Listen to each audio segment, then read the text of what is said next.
Good morning student. Today we will discuss about the fertilization in human. हमने अभी तक आपका जो आज का टॉपिक है that is fertilization in human, उसकी हम बात करेंगे। इससे पहले हमने फीमेल रिप्रोडक्टिव सिस्टम और मेल रिप्रोडक्टिव सिस्टम के बारे में पढ़ लिया था। तो सबसे पहले आपको ये पता होना चाहिए व्हाट आर द गैमेट्स।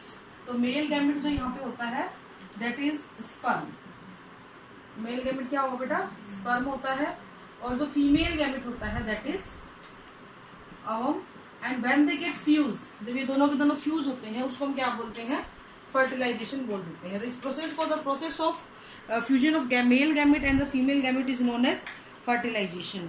तो यहाँ पे फर्टिलाइजेशन का जो रिजल्ट बनेगा वो बनेगा जाइगोट। लेकिन फर्टिलाइजेशन यहाँ पे ऐसे नहीं होता है।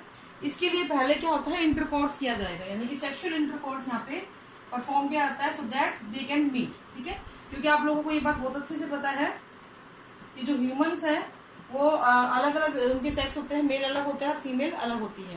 तो इस वजह से the sperm should reach to the ovum, उनको अवम तक पहुंचना होगा। उसके लिए क्या प्रोसीजर होता है बेटा? जैसे फीमेल रिप्रोडक्टिव सिस्टम का आपको डायग्राम थोड़ा सा ध्यान हो, हम कई बार आपको बता भी चुके हैं। तो इस सिस्टम के अंदर अवम यहाँ पे वेट करता है। ठीक है, इस जगह पे जो ब्लैक ब्लैक मैंने स्पॉट बनाया है यहाँ पे अवम वेट करेगा।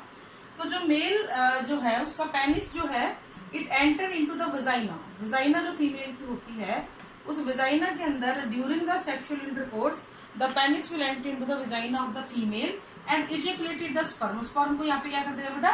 रिलीज कर देगा, इजेकुलेशन कर देता है पेनिस की हेल्प से। This is the vagina and this green one is the penis of the male. और ये आपका जो है सीमन है which have sperm and the other substances. ठीक है, तो इस तरीके से जब इस प्रोसेस को हम लोग बोल देते हैं सेक्सुअल इंटरकोर्स, पॉपुलेशन बोल देते हैं, कुछ भी बोल सकते हैं इसको हम लोग। इस प्रोसेस के दौरान जो है फीमेल जेनिटल ट्रैक्ट, इस प्रोसेस का मेन फंक्शन क्या है? फीमेल जेनिटल ट्रैक्ट में सीमन को रिलीज कर देना।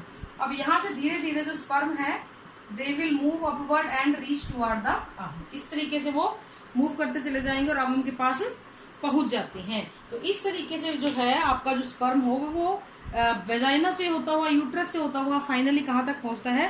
फलोपियन ट्यूब तक पहुंच जाता है। और इसका जो मूवमेंट होता है वो कैसा होता है बेटा? अपवर्ड मूवमेंट ये शो करता है। इस अपवर्ड मूवमेंट के लिए स्पर्म को हेल्प करते हैं उसके अंदर मिलने वाले माइटोकॉन्ड्रिया। माइटोकॉन्ड्रिया मिलते हैं, वो शीट मिलती है पूरी माइटोकॉन्ड्रिया की, वो हेल्प करती है। स्पर्म की टेल जो है वो हेल्प करती है। इसके अलावा यूट्राइन वॉल जो है उसके कॉन्ट्रैक्शन भी हेल्प करते हैं। ठीक है, ड्यूरिंग द इंटरकोर्स ये कॉन्ट्रैक्शन करेगा जिसकी वजह से अपवर्ड मूवमेंट स्पर्म ऊपर की तरफ चला जाएगा। एक चीज हमेशा ध्यान रखना, मिलियंस ऑफ स्पर्म रिलीज किए जाते हैं लेकिन ओनली वन स्पर्म होता है जो क्या करता है? एक अवम को फर्टिलाइज करेगा। फॉर एग्जाम्पल ये आपका अवम है, इस तरीके से इस सेकेंड टू साइड की स्ट्रक्चर होती है। ये आप बड़ी क्लासेस में पढ़ोगे, अभी तो इतना ही ठीक है आपके लिए। तो उसके अंदर स्पर्म अगर एंट्री करता है, मैं बड़ा बना रही थी थोड़ा सा, स्पर्म एंट्री करेगा तो बहुत सारे स्पर्म आ रहे होंगे यहाँ पे। ठीक है, कोई यहाँ होगा, कोई बिल्कुल यहाँ पास में होगा, कोई यहाँ पास में होगा, कोई बहुत दूर होगा। तो जो सबसे पहले पहुंच गया उसी का जो न्यूक्लियस है इसके अंदर छोड़ दिया जाएगा। बाकी सारा स्पर्म बाहर रह जाएगा, सिर्फ उसके न्यूक्लियस को यहाँ रिलीज कर दिया जाएगा। तो ये मेल का न्यूक्लियस और फीमेल का न्यूक्लियस एक जगह आ जाते हैं। और इसी प्रोसेस में जब दोनों न्यूक्लियस फ्यूज करते हैं तो हम क्या बोलते हैं? उसको फर्टिलाइजेशन बोल देते हैं। तो मोनोस्पर्मी यहाँ पे कहलाई जाएगी। हालांकि मिलियंस ऑफ स्पर्म रिलीज किए जाते हैं लेकिन रिलीज फर्टिलाइजेशन में कितने हेल्प करेंगे? सिर्फ एक स्पर्म जो आपका रिलीज होगा और वही उसको फर्टिलाइज करेगा। अब आपको ये पता होना चाहिए, कई बार पूछ लेते हैं what is the result of fertilization. तो zygote is the result of fertilization. जब भी फर्टिलाइजेशन होता है जाइगोट का फॉर्मेशन होता है। कोई भी ऑर्गेनिज्म जो है हमारी अर्थ के ऊपर, उन सब की जो लाइफ है वो कहीं ना कहीं जाइगोट से ही स्टार्ट होती है। और ये पता कैसे लगेगा कि हाँ जी फर्टिलाइजेशन हो गया? पता कैसे लगेगा बेटा?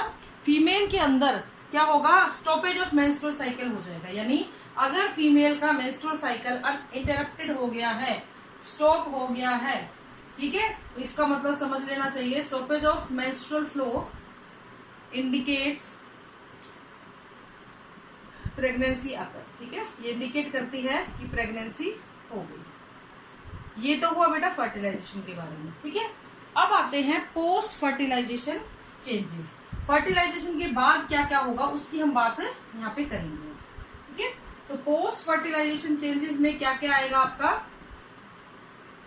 कि जो आपका ये जो बनी हुई है, ये जो अवम था इसके अंदर न्यूक्लियस एंटर कर गया और आपका जायगोट बन गया। ठीक है, तो इमेजिन करो ये आपका जायगोट है जो बन चुका है फेलोपियन ट्यूब के अंदर। अब धीरे धीरे ये जायगोट जो है फेलोपियन ट्यूब से, मैं पूरा नहीं बना रही हूँ, अब सिर्फ समझने के लिए बना रही हूँ। अब ये धीरे धीरे नीचे की तरफ जाएगा और किसके पास जाएगा बेटा, ये जाएगा यूट्रस की तरफ। ठीक है, तो ये यूट्रस की तरफ मूव करना शुरू करेगा फेलोपियन ट्यूब से। ये अब डिसेंड डाउन होगा फॉर इट्स एम्ब्रियोनिक डेवलपमेंट, यानी पोस्ट फर्टिलाइजेशन चेंजेस के अंदर बेसिकली एम्ब्रियोनिक डेवलपमेंट यहाँ पर होंगे। और ये जो एक चीज ध्यान रखना, जैसे ही ये एग जो है आगे की तरफ मूवमेंट करना शुरू करेगा वैसे ही इसके अंदर क्लीवेज स्टार्ट हो जाता है, यानी कि डिवीजन स्टार्ट होते हैं। लेकिन एक चीज यहाँ पे जो इम्पोर्टेंट आपको याद रखनी है वो ये है कि एक सेल से 2 बनेंगी, 2 से 4 बनेंगी। ठीक है, लेकिन ये अलग नहीं होंगी, ये सारी की सारी क्या होगी बेटा, एक ही जगह पे रहेंगी। तो एक ही जगह पे यहाँ पे बार बार डिवीजन होता रहेगा और एक पूरी स्ट्रक्चर बन जाती है। डिवीजन का नाम याद रखना, क्लीवेज। तो सबसे पहले जायगोट बनता है। इस जायगोट में जब रिपीटेड डिवीजन होते हैं तो बेटा बनता है मोरुला। ठीक है, मलबेरी शेप का होता है, ग्रुप ऑफ सेल ऐसे गुच्छा सा बना रहता है। फिर बनता है ब्लास्टुला, और जब ये ब्लास्टुला बन चुका होता है ना तब तक ये यूट्रस में भी पहुंच जाता है। तो ये ध्यान रखना, कई बार पूछ लेते हैं यूट्रस में क्या इम्प्लांट होता है। यूट्रस में जायगोट इम्प्लांट नहीं होगा, यूट्रस में ब्लास्टुला इम्प्लांट होता है। और ब्लास्टुला से फिर बनता है बेटा गैस्ट्रुला, और इस गैस्ट्रुला से बनेगा आपका एम्ब्रियो, नंदन फोइटस। इस तरीके से अपनी जर्नी को स्टार्ट किया जाएगा। इस स्टेज के ऊपर यहाँ पे ये जो यूट्राइन वॉल के साथ अटैच अपने आप को कर लेता है, इसको हम बोलते हैं इम्प्लांटेशन। जब भी ब्लास्टुला अपने आप को यूट्रस की वॉल के साथ अटैच कर लेता है, इसके अंदर धंस जाता है, इसको हम बोलते हैं इम्प्लांटेशन। ये क्लोज अटैचमेंट होता है, इंटीमेट अटैचमेंट होता है, और धीरे धीरे जो है ये अपनी ग्रोथ करने लगेगा। आज एक सेल को और बड़ा और बड़ा और बड़ा, फाइनली एक पूरा बच्चा डेवलप हो जाता है। इस तरीके से ये एक बेबी है छोटा सा, देख लो, इस तरीके से बेबी डेवलप हो जाता है मदर की वॉर्म के अंदर। वॉर्म होता है बेटा यूट्रस। कभी आपको वॉर्म वर्ड लिखा मिले ना WOMB, तो समझ जाना कि यूट्रस की बात हो रही है। तो ये जो होते हैं आपके चेंजेस होते हैं। तो सबसे पहला ऑर्गन जो बनेगा वो बनता है न्यूरल ट्यूब और spinal cord. First organ is neural tube बनती है और स्पाइनल कोड का फॉर्मेशन होता है। उसके बाद ये कब तक बन जाता है, लगभग 3rd वीक तक, तीसरे हफ्ते तक ये बन जाता है। ठीक है, अब आपको एक चीज यहाँ पे बहुत ज्यादा जरूरी है जानना कि कितना टाइम लगता है किसी भी ऑर्गेनिज्म को। हाँ, यहाँ पे एक चीज इम्पोर्टेंट है, ये जो चीज मैंने बनाई हुई है ना, यहाँ पे एक प्लेसेंटा बन जाता है। ये प्लेसेंटा क्या करता है बेटा, ये प्लेसेंटा बच्चे को नरिशमेंट देता है। ये मदर और बच्चे के बीच में एक ब्लड टू ब्लड कनेक्शन है, खून का रिश्ता जिसको आप बोलते हो ना, वो होता है। मदर और बच्चे के बीच में एक ब्लड टू ब्लड कनेक्शन बनता है। इस कनेक्शन की वजह से, इस प्लेसेंटा की वजह से बच्चे को नरिशमेंट मिलता है, बच्चे को गैसेस मिलती हैं, बच्चा एक्सक्रीटरी वेस्ट को वापस दे सकता है। तो एक कनेक्शन है ताकि मदर के द्वारा लिए जाने वाला हर प्रकार का पोषण, हर प्रकार की गैसेस, सब कुछ इस बच्चे को भी मिल सके। ठीक है, अब एक टर्म आती है जेस्टेशन पीरियड। जेस्टेशन पीरियड होता है बेटा प्रेगनेंसी पीरियड, जो कितना होता है, अप्रोक्सीमेट +- 9 मंथ्स का होता है। ये लगभग 9 महीने से ज्यादा या 9 महीने से कम, कितना भी हो सकता है। कितना कम का मतलब ये है कि कई हम लोग ये मानते हैं कि आइडियली 9 महीने का होना चाहिए, तभी बच्चा मैच्योर होता है, अदरवाइज वो प्री मैच्योर डिलीवरी कहलाती है, उससे ऊपर भी टाइम हो सकता है। ठीक है, अगर हम यहाँ पे एक और टर्म आती है पार्चुरेशन। पार्चुरेशन का मतलब होता है बेटा जब मदर बच्चे को डिलीवर करती है और उसमें ये जो मायोमेट्रियल वॉल होती है ना, ये बड़ी हेल्प करती है, तो बच्चा विजाइना के थ्रू बाहर निकलेगा। तो इस चीज को हम बोलते हैं the expelling out of the fully formed baby from the vagina is known as parturition. ठीक है, तो इस तरीके से प्रोसेस किया जाएगा। यहाँ पे प्लेसेंटा का डायग्राम एक बहुत इंपॉर्टेंट है, वो मैं बना देती हूँ क्योंकि वो बोर्ड में बहुत बार आता है पूछने को। ठीक है, कैसे बनता है देखिए जरा, वही फीमेल रिप्रोडक्टिव सिस्टम बनाना है आपने, ये बहुत बार बना चुके हैं, मुझे नहीं लगता आपको ये नहीं समझ में आ रहा है ये कैसे बन रहा है। ठीक है, यहाँ पे ऐसे विलीज बनी होती है इस तरीके से, और एक यहाँ पे एक सैक बनी होती है, और उस सैक के अंदर बेटा एक फ्लूइड भरा होता है, ठीक है। और एक बच्चा